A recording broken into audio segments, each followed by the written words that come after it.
Good afternoon. So, do you have a strong enough belief in yourself and your idea to start your own business? And how do you deal with setbacks and pressure? These are all things that you need to consider if you're going to be a business owner. Being independent and pursuing your passion is an amazing feeling. But what happens when the going gets tough, as it inevitably does? Hi, I'm Marianne from One Life to Flourish, and welcome to a series for those dreaming of making the leap from being an employee to a business owner. Now, in this episode, I have a special guest. My special guest is AdiShakti from Eden Energy Medicine and a few other different bits and pieces that she does. Now, we have had some technical difficulties here, so I'm going to be talking to her via phone. So you'll only get to see me, but you'll get to hear all of her wisdom anyway. So with that in mind, if you know anyone who is really thinking about having their own business or is in the early stages of starting their own business, please invite them over to join the broadcast. And the easiest way to do that is to hit the arrow that should be somewhere down below me and invite them across. Now, we're also going live into a few different pages, hopefully, with all of the gremlins I've had this afternoon. So just make sure that you have followed the link up above, and that way I'll be able to see your comments and I can pass anything on to AdiShakti as we go through. So hopefully everything will work. We'll give it a go anyway. All right, so back to our question. So what's going to happen when the going gets tough with your business? Now, considering that these are all things that you need to think about as you're getting started. Because at some point things really will get a little bit tough. There'll be things that come up and your internal dialogue is going to start to play. It'll be things like, you're not good enough. You don't have enough experience. You're charging too much. And all these other kinds of things that will come up. Now, we all have these sorts of thoughts, ideas, and emotions that are attached to them that have been imprinted into our unconscious mind, and they make up the beliefs that we hold about ourselves. And quite often these things don't really make sense if you take them out, unpack them and have a good look at them, because they've actually been created when you were very young. So sometimes just actually challenging them can start to break those beliefs down. But the number one thing to do is to actually focus on the positive things that are happening. So don't focus on the negative, try and take your view away from that. And as you continue to do that, and also kind of try and overwrite these messages. So when it comes up, you're not good enough, then you need to actually consciously go, yes, I am good enough. And these are the reasons I know that's the case. And just start to build up a new dialogue. It's not easy. It can be quite tricky. It can be quite a long process because these are very deep beliefs. But be aware. And then also remember that you are not your thoughts. So always keep that in mind. Okay, so I am going to now ring my special guest and get her to come on. We're going to just talk to her via speakerphone because we just can't seem to get her up on video. So just bear with me while I do that. And just as I'm doing that, let me just remind you that we are going live on a few different places. So if you'd like to be able to share your comments, your ideas, those sorts of things, just make sure you follow the link that should be up above me. Okay, so let's see how we go.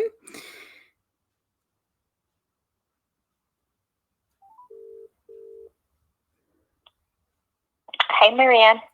Hi, so we are live and hopefully people will be able to hear you. So I'm just going to just give people a little bit of an idea of your background. So Okay, perfect. So from what you've sent through to me, you've Yes. had a wide-ranging career. So you've worked in Japan, you've worked in the United States amongst the Native American population, and then you've also moved on to doing a whole lot of different kinds of training, some of which sounds really intriguing to me. So we'll hopefully dive into that a little bit more as we go. Absolutely. But the things that you've listed is brain gym, so something that I've actually been interested in but not studied before. Tapping, same thing. And, of course, yoga and meditation, two favourite things of mine.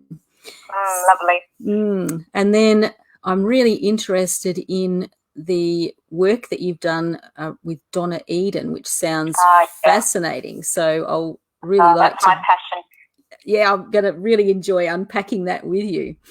So I'm just going to check and see that everyone can hear us. So if there's someone watching who could just leave a comment that you can actually hear AdiShakti as she's talking, just so that we know we're good to go. All right. So we've got a few people watching. So just anyone just give us a thumbs up or something. All right. Otherwise, we might as well start, and if they can't hear us, they'll let us know. Absolutely, that's the way to go. All right. So, oh, good. So someone has told us that they can hear. Yes, that's excellent. So, is it Shakti Sirius? Great. Thank you for joining us. Okay. All right. So let's maybe start, because I know that you do lots of different things. So. Yes. Could you tell us a little bit about what is involved in your business? So basically, my big thing is working with energy, because if you think about it, if you break it down, everything is energy, right? Mm-hmm. And so once I found Donna's work, I mean, I love my yoga practice. You know, that's created incredible benefits for me. It's helped me, I think, really overcome, like, I'm pretty sure I had depression when I was younger and as a young adult, and I think that really helped me come to terms with that and gave me tools. But once I found Donna's work, I mean, she's just such an infectious person. She's just so full of joy, and she reminds you that that's what you can be. You know, we all have the capacity to tap into that joy, and so that's why once I found her work, I had a mission, and my career as a teacher, I loved it. I loved teaching. I loved what I could impart to the students that went beyond, you know, the typical curriculum that students have. But I knew once I found Donna's work that, yeah, I had no choice. It was a non-negotiable. I had to share this, and that really brought me back to Australia, because when I left when I was quite young and naive after I graduated from university, I didn't think I'd ever come back, to tell you the truth. At least to live, to live permanently. I came back and visited family and friends, but it was Donna's work. It was almost like she gave me a mission, right, to kind of share it here in Australia, because there's only a handful of us who have studied with Donna in Australia. I'm the only advanced practitioner in Adelaide. I know we have a couple of others who have done some of the training, but, you know, I take it very seriously. And so my business is mostly focused on that. I have a wide range of different modalities I can tap into, but the core of the business centers on sharing this empowering, really simple method of empowering yourself to help yourself, right? So I'm educating in a different way now. Oh yes, I'm hearing you on that. I'm also from an education background, so I know all about how sometimes you just have to follow your passion when it calls and go in a different direction, as much as you love that whole idea of, you know, education within a classroom even. Sometimes it's a different kind of thing, isn't it? Absolutely. And, you know, at the end of the day, I feel that at some point I'll find my way back to education, because these are the skills that, you know, that energy medicine, Eden energy medicine specifically, imparts to people. Anyone can do it. And it's so vital, I feel, that young people know how to tap in to their ability to kind of become aware of what's going on within, you know, the physical body, the emotional body, the mental body, and then have tools to make them more effective learners so that they can, you know, make an impact in society. So I think that I'll find my way back there somehow. Yeah, I think that's part of it, isn't it?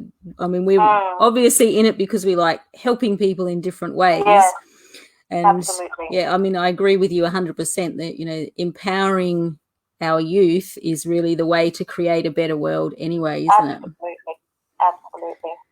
Yeah, so obviously it was a little bit of a journey, as I can gather of you learning different kinds of things before you actually got to this epiphany of working with Donna Eden. Right. So was it at that point that you really focused on starting your business, or did that start a little bit earlier?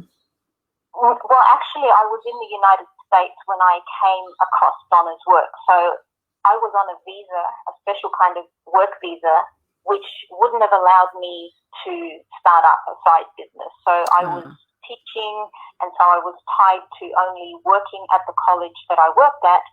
But it set the seed for what I would be doing. So I never saw myself doing that in the United States because legally I couldn't have, right? I would have been breaking the agreement of my visa if I had done that. Yeah. So I learned as much as I could, and then when it was time and, you know, I'd had enough of being in the United States, I came back and started here. Yeah. So that was one of the reasons for you actually coming back to Australia, was it, to actually be able to set up your business? Exactly. You know, I figured, like, you know, there are so many. I was an English teacher by trade. There are so many English teachers in the country, but there isn't anyone with my skill set, with the particular knowledge about energy and how to use it and balance it. So I thought, this is my one opportunity. I don't want to get to that point where, you know, you're on your deathbed and you're thinking, what if, right? Yeah, exactly. No regrets. Exactly.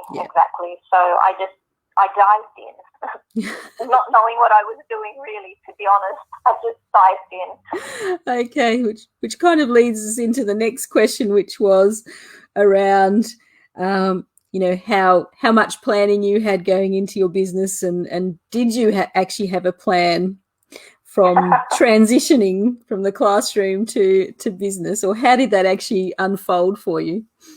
You know, I think it happened quite organically. I mean, I did a little bit of research on my own and tried to figure out as much as I could. And then it was basically, I just kind of just dived in and kind of in the dark sometimes kind of found my way. You know, I found a space to work in. You know, I got an ABN, you know, all of those, you know, background things that you need to do to set up the business. So, yeah, I mean, I would like to say, give you a profound answer to that, but it was, I just jumped in, literally blind. It was my passion that kept me, you know, because it's scary when you've come from a background where, you know, you had the check coming in every 2 weeks, you know, the income came in, it was stable, you knew what was coming. And now, you know, when you're your own business owner, you know, it's very unpredictable. You don't know what's going to come, how many clients you're going to have for 1 week. It varies from week to week. It varies from month to month. So, you know, all of these factors, I didn't think about it too much. I think if I thought about it too much, I may have. Yes. Yeah, it's kind of that balance between not overthinking it and, you know, just kind of going with it a little bit. But yeah, I think sometimes you do need to just go a little bit with the flow as well, particularly if you've got a massive passion driving you. I think things will unfold as they need to unfold in those sort of circumstances. Absolutely, yes. And there's part of me that wants to be completely organized and to kind of foresee what could possibly happen And then, that other part is like, well, you don't know, so you just have to kind of, again, go with the flow and see what happens. And I think that's been most of the journey. Yes, and it's an interesting way to go. And I think particularly when you're working with energy, it's amazing how much of an impact that can have in lots of different ways, because we are energy, we are surrounded by energy, we're interconnected by energy. That's right. That's right. Yeah. So, and that's why I think, it is the way of the future. People now are becoming more aware, and they want to be invested in taking control of their own well-being. People are looking for alternatives. Not to discredit, the conventional Western medicine. We need that. But I think, this work works really nicely, complements it. Yes. Yeah. And I think there's room for all different kinds of ways of working, so long as we recognize, how things really are interconnected. I think that's kind of the big thing, isn't it? And if we lose sight of that, then it makes it that much more difficult to actually get our own empowerment, I think. Absolutely, yes, I completely agree. All right, so we've kind of got to you starting your business with, sort of just step out and see how you go. So what kinds of things did you actually have to particularly focus on as you went, or what sort of hurdles did you have to overcome in particular as you went forward with your business? Well, I think I was the only one in Adelaide offering Donna's work. And, that's a benefit, but there's also challenges, because unless you know who Donna is, you have no idea what it is. So I think, the biggest challenge was but distinguishing yourself and allowing people, because it is very experiential. I think sometimes words don't necessarily cover the experience. You can attempt to share with someone what it's going to be like if you come and have a session with me. But it can change. Where you think you're going with a client, they may come in and tell you this is going on, and you get some ideas and you do the testing. But, then while they're on the table, something else might come up. So, so it was, I think my biggest challenge was, okay, how do I share and make other people aware of what I'm doing? And for someone like, I will get up and perform when I need to, but I'm a very quiet and shy person by nature. But I also recognize that there are times I need to step up and be seen. And I think that's been my biggest lesson, not to be afraid to be seen, right?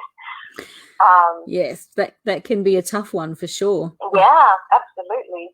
And then the other thing for me was my mother didn't quite understand why I would give up, my established career in teaching. She's very old school, a very traditional Greek woman. And she just didn't get it, and she still doesn't get it. But that's okay too. Yeah. I think. Yes, I know. I've sort of got a little bit of the same with people who are around me, where they just really don't quite get what you're about, because it is hard to explain some aspects of like energy work, your quantum healing kind of thing to people who don't work at that level. Exactly. And I think the other thing that I faced was people would come thinking that I would channel a message for them. And I'm like, no, that's not what I do. That's not what I do. I mean, Donna is very intuitive and she sees energy, but even she recognizes that that's not what she does, right? And so that was a big challenge, for me to just say, no, not the way I operate. And, there are people who do that, but that's not what I do. And I think the other issue that came up was, we're living in a society where people expect things instantly, right? They want the quick fix. Yeah. And this work, yes, certainly there can be dramatic changes that can happen after you come to see me, but it's a process. It's a process, and the person needs to be involved. It's really a partnership between me and the client. I don't feel, the other thing, I didn't like the word healer. I still don't like it. I think we are healers to ourselves, but I am not a healer for anybody else. I can facilitate, I can help them, but they do the healing, and that's part of the empowerment. To convince people that it's really, they shouldn't be relying on anybody else, because the body is constantly, regardless of what symptoms it's showing, what messages, and symptoms are merely messengers, regardless of what the body is saying, its mission is to look for balance and to come back to balance. And sometimes you need to help it along. Yeah. And that's what I want people to really understand, and to really take that responsibility and say, you know what, I can go to people and it's lovely to have a session with someone, but I also need to maintain my self-care. Yes. That's quite a good point that you've made, where, it's up to us personally to actually take on whatever we need to heal. So I like how you've expressed that. That's excellent. Yeah, I truly, truly believe that, and I impart that to my clients. And I've got the best clients because they understand that. Yes, we seem to attract the clients that will actually hear that kind of message and grow with it, I think, don't we? Yeah, absolutely, absolutely. All right, so you've had a very interesting journey. So what kind of advice would you give people looking back about starting their business or making a really big change in their life? I would really say plan. Plan to a degree that it's possible, because you have to kind of be ready to kind of roll with the punches, right? And make changes when you need to, because sometimes people get really stuck. This is the way I have to do it, but sometimes you're led on paths that you couldn't possibly have imagined. So I think it's good to have a plan, but also be flexible. Yeah, so sort of that flexible plan in a way, but at least have a little bit in place. Yeah, absolutely. The other thing I would say is believe in yourself and believe in whatever modality, whatever offering you have. And the big part of that, and I really feel strongly about it, because you need to practice what you preach, right? If for me, I get up every morning and I do my daily energy routine, and I do whatever else I feel energetically I need. And then I do my yoga, and then I do my meditations and, my affirmations and whatever else I need to do. So for me, a personal practice is vital, because you can't really help someone if you don't know what these tools do, right? And you are your best teacher, and the learner. So really practice what you preach. It's so important, because then you can impart the knowledge. You can impart your experience to your clients, and they really know who walks the talk and who doesn't, whether they're conscious of it or not, right? So I think it's really, really important that we invest time daily in whatever modality we're sharing, that we're working on ourselves, because you can't help someone if. And I'm not saying everyone is perfect. We all have things that come up. That's just human nature, but you've really got to work on yourself as someone who's helping others, right? Yeah, definitely. Yeah. So I really think that's really, really important.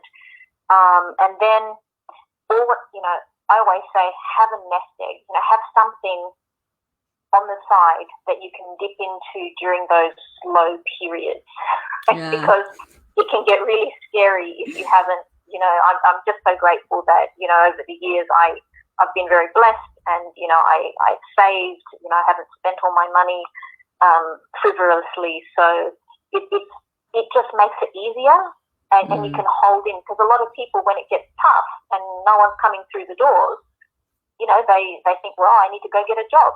And you can. There's nothing wrong with getting a job. And I thought about it, but then I thought, then I won't be giving 100% to my passion. So I'm still in it. Well, that's actually a good piece of advice, I think, just to make sure that you do have some kind of a nest egg or a safety net, or however you want to look at it, just to kind of help you through. Absolutely. It's so important, because you do need money when you're starting off. You know, there are expenses. You know, you need to put money in to get yourself going, and you know, for flyers and business cards and, you know, all sorts of things. So, you know, exactly. Paying rent and, all of those little things, and some of them that you don't think about until you're actually getting started and you're going, oh, okay, I didn't know that was going to come up. Exactly. That's right. Yeah, insurance, you know, all of these things. Yeah, lots and lots of things to think about. Yes, exactly. All right. So to wrap up, what would you say would be the top 3 kinds of beliefs that you really need to have as a business owner, or are there any that maybe you need to try and work on to lessen their impact going forward as a business owner? So I would say the first thing is develop confidence in what you offer, which kind of relates back to what I said before. Practice, practice, practice, because you need to know what you're offering. Like, you really need to be an expert on what you're offering. And that requires not only practicing, but learning, continually learning. I think I've always been a seeker, so I love learning new things. I get so excited when I learn new things. And I think, and I realize the more I learn, the less I know, right? So I want to learn more and more. Yes. So I think it's really important to also, maybe this is a second point of advice, keep current, you know what's going on in your field, study, you know, whatever courses your teachers, your mentors offer, consider taking them, because you're always learning. And I think it's so important. You become a better practitioner the more you learn. And it doesn't have to be completely related to the modality you're focused on, but I think everything contributes to making you a better practitioner. Yes, definitely. And then I think maybe the other thing, I don't know if it's a belief, but I like to see my clients as whole as soon as they walk in the door, because what we think about our client's situation, whether we express it outwardly or not, influences their progress. I truly believe that. And there's been some studies done where practitioners hold certain beliefs about certain clients they have, and that's what happens. It plays out, right? And so I think it's really important to encourage them, not to be unrealistic. I think we need to don't ever promise something that you can't deliver, and I don't think we can ever promise anything. But you can promise to educate them. You can promise to help, to give them tools to help them kind of rise up and see themselves as whole instead of broken, because no one's ever broken, right? No, that's right. Yeah. So I think we really need to, give them hope and exceed their expectations. You know, give them. I always say you can never give more than 100%, but give them 100%. Yeah. Don't give them less. Don't give them more. Give them 100%. Yes, I really like the advice that you've given there, and definitely in terms of being, someone who works with people, all of that is so relevant, making sure that you are really connecting with your clients in the best possible way. Yeah, absolutely. Yes. I also have 3 things we should not do. Okay, that's good. And I've learned that, just observing. I'm an observer. I like to look and see what happens, and so get your ego out of the way. That's right off the table. It's not about you. If someone comes to you and they don't come back, it's not about you. You are not the healer. They are, right? You know, that's their responsibility. It's got nothing to do with you. If they get better while they come to see you, that's great. You know, that's cause to celebrate, but it's got nothing to do with you. That's my opinion, right? What else? Don't talk badly about anyone, right? Don't criticize, don't let judgment come in. I think sometimes, you know, some people, if they don't agree with what someone else is saying, then they just shut off and try and convince them. You know, look at what's happening in our world today. You know, everyone is polarized. Their opinions are polarized. And so, you know, don't judge. You know, if this is what they believe and they have that point of view, that's okay. You're not there to change their beliefs. You're there to help them, facilitate whatever they need to learn and take from you. And then, you know, just accept that, you know, people are on their own journey and they need to do what they need to do. So you don't need to criticize, you don't need to judge. And just accept. I think listening too is very important. Some people just talk. Listening is so important. So let the client talk. Yes. Yes, I would agree with all of those, definitely. And it's very hard sometimes.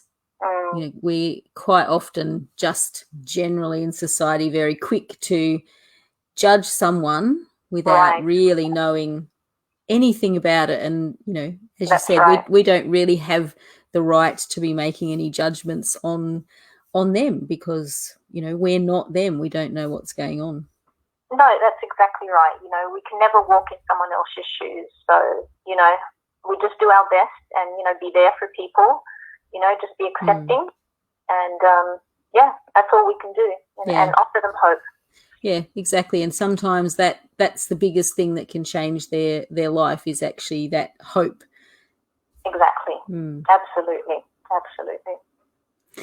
Okay, well, we might wrap it up now as we've sort of come to the end of our time. But it went so quickly. Yes, it's been great chatting with you. I've really enjoyed it. Oh, lovely. Likewise, me too. Thank you so much for inviting me on. I'm happy to talk to you and find out your wisdom and a little bit about what you do. So it's been really great. And thank you. We'll just point out to everyone that we have got there all different ways in the comments that you can connect. Okay, lovely. So we've also got your different offers that you've got as well. So we've got just having a general consultation with you. I'm assuming they get hold of you via your website. Would that be? Yes, they can either go to my website and send me a message through there, or they can contact me through my email address, AdiShakti 11@gmail.com. Okay, yes. All right, and then you've got one that sounds very interesting to me, which is the 2021 numerology report. Oh, I know. It's fascinating. Yes. Absolutely fascinating, yes. And it's a good time to kind of give yourself a little heads up of what might be in store for you. It's just fascinating. Yes, that's a very interesting area. I don't have any personal knowledge of it, but I enjoy going and seeing people who do and just getting a bit of information. And then I noticed that you've got several ways that they can actually experience the Eden energy medicine as well, which sounds amazing. Yes, absolutely. And, you know, I invite people to try it out because you never know where life might take me. Yeah. I feel I'm based in Adelaide for now, but I'm open to all sorts of possibilities once we can move around the country and the world. So who knows what will happen? Well, exactly. The future is not known. Who knows where it can go? And sometimes you just have to take the opportunity. So if you're thinking about it, then it might be a good time to actually jump on and do something about it. Yeah, absolutely. But, yes. All right. Anyway, I will say goodbye now. Thank you so much for being my guest today. I've really enjoyed talking to you. Likewise, thank you for inviting me, and I wish you and your listeners a wonderful afternoon and weekend. Yes, and it's good to see a bit of rain as well if you're in Adelaide. Yeah. So Yes, that's right. Yeah, I know. Lovely. All right. Thank you so very much, Okay. Marianne. Take care. Bye. Bye-bye now. Okay. So I hope you enjoyed hearing a whole range of different ideas from AdiShakti. She's really got a very interesting area that she works in and a whole range of different skills. So definitely interested to find out a bit more about that. All right, so let's just wrap up now. So we did kind of talk a little bit about this with AdiShakti as well. But before you start your business, make sure that you have a really clear and powerful vision about your why. You'll need to have this in place so that when the going gets tough, which it inevitably will, you've got something to go to that will continue to inspire you. So don't lose the inspiration. Now, earlier on, I talked about those messages that get lost, in our head, make us get a little bit lost in what's happening. So if this is something that you're currently struggling with as a business owner, if you would actually like to be able to create a more inspiring and positive inner dialogue when tough times come along, then you might be interested in the Business Mindset Mastery program that actually will help you to become a dynamic and focused business owner. You'll be able to face each day with energy and excitement and enthusiasm for what you're doing and not get lost in that head talk. So if you're interested in finding out more, please respond with mastery in the comments. If you are ready to just step up in the next level of energy in your business. Otherwise, if you'd like to find out other ways that you can work with me, then I'd encourage you to follow the link over to my business page at One Life to Flourish, and you can see different ways to work with me, and you can also grab a copy of my free program, the Happiness Habits Playbook. So I would encourage you to do that. I'd love to work with you. Now, next Saturday, Making the Leap is actually having a one-off time adjustment. I have something else that I am committed to doing earlier on in the afternoon, so I won't be home until a little bit later. So I'm going to be kicking off at 5:30 p.m. Australian Central Standard Time or Adelaide time. And at the moment, it looks like I will be going solo. I haven't found anyone else who's available at 5:30. But I will be here at that time, and I will be particularly talking around the idea of your business mindset. So I'd love for you to join me then at a slightly different time. Please enjoy the rest of your day. Goodbye for now.